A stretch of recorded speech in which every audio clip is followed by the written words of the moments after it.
Have you ever been in trouble and your parents hadn't known about it, or the person who has responsibility for you hasn't known about it, but then you have to somehow make it known to them? There's a particular feeling about it, isn't it, when you have to make it known to them somehow. Like when you got very bad grades in one of your exams, and when you get home, your parents are waiting, or parent is waiting, and you have to report to them what you got. There's just something about that trip home when you realize just how what you got might not be the thing that's going to cause them to celebrate. They might be quite,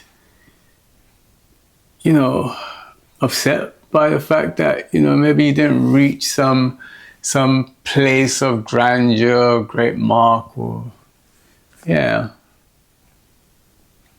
a long walk home, isn't it? And it's a very daunting thing to have to be walking home with that kind of news. And I suppose that could be how this son whom we've been learning about, whom Jesus tells this parable about, how that son could be feeling that way. Probably even worse, actually, obviously, because of what he had done. It's just something about that long walk. I just want us to capture that sense of having to humble yourself, make that decision, and go back to the very place where you thought that you were smart in the decision you made, and having to admit it. Wonder how that son actually felt. But one thing is for sure, because in that travel that son was making and where he was going to, he just knew that the Father's house was the best place to be. And he was ready.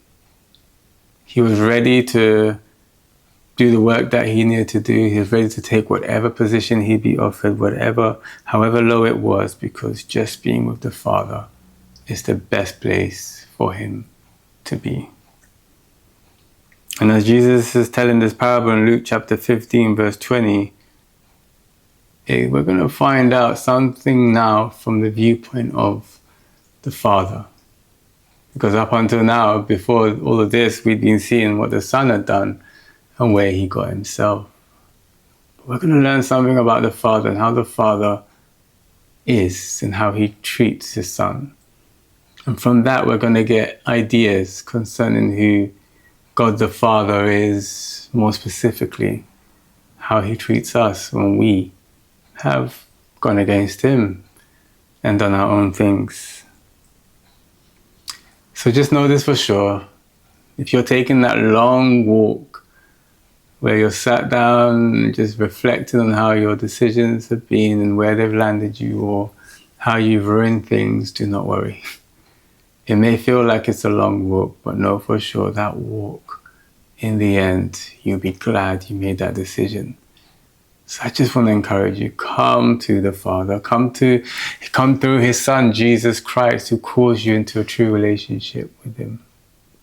Choose him, choose his house, choose his family, and see what he will do.